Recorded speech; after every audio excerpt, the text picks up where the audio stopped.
Delhi versus Bengal అంతర్జాతీయ హత్య వెనుక అసలు కథ ఏంటి? దీదీ వర్సెస్ షా. ఒకే ఒక కామెంట్ దేశాల సరిహద్దుల్లో ముదురుతున్న సెగలు. సరిహద్దు దాటిన స్కెచ్, దేశ ప్రతిష్టను పణంగా పెట్టిన ఆ ఒక్క మాట ఏంటి?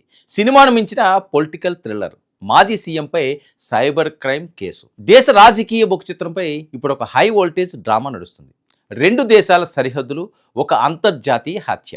మరి ఢిల్లీ పీఠపై కూర్చున్న దేశ హోంమంత్రి వీటన్నిటినీ చుట్టుముడుతూ బెంగాల్ టైగర్గా పేరున్న ఒక మాజీ ముఖ్యమంత్రి. అవును, ఇప్పుడు పశ్చిమ బెంగాల్ రాజకీయాల్లోనే కాదు, దేశవ్యాప్తంగా ఒక సంచలన వార్త పెను తుఫాన్ రేపుతోంది. కేంద్ర హోంమంత్రి అమిత్ షాపై, కేంద్ర హోంశాఖపై పశ్చిమ బెంగాల్ మాజీ ముఖ్యమంత్రి మమతా బెనర్జీ చేసిన కొన్ని వ్యాఖ్యలు ఇప్పుడు దేశాల సరిహద్దుల్లో మంటలు రేపుతున్నాయి.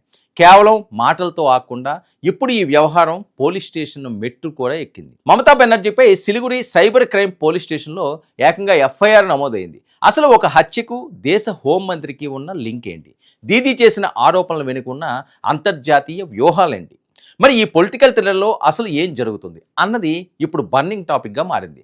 సినిమాల్లో విలన్లు పట్టుకోవడానికి హీరోలు అంతర్జాతీయ సరిహద్దులు దాటడం మనం చూస్తుంటాం. కానీ నిజ జీవితంలో అది కూడా దేశ రాజకీయాల్లో ఇలాంటి హై డ్రామా జరిగితే ఎలా ఉంటుందో సరిగ్గా అదే ఇప్పుడు జరుగుతుంది. అసలు విషయంలోకి వెళ్తే, గత ఏడాది డిసెంబర్లో మన పక్కనే ఉండే బంగ్లాదేశ్లో ఉస్మాన్ హాదీ అనే ఒక వ్యక్తి దారుణంగా హత్యకు గురయ్యాడు. హత్య చేసిన హంతకులు పోలీసులకు దొరకకుండా తప్పించుకోవడానికి ప్లాన్ వేశారు.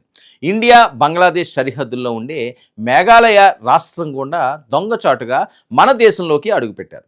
అక్కడి నుంచి పశ్చిమ బెంగాల్లోకి పారిపోయి దాక్కున్నారు. అయితే బెంగాల్లోని స్పెషల్ టాస్క్ ఫోర్స్ పోలీసులు చాకచక్యంగా వ్యవహరించి ఆ హంతకులను వెతికి పట్టుకుని జైల్లో వేశారు.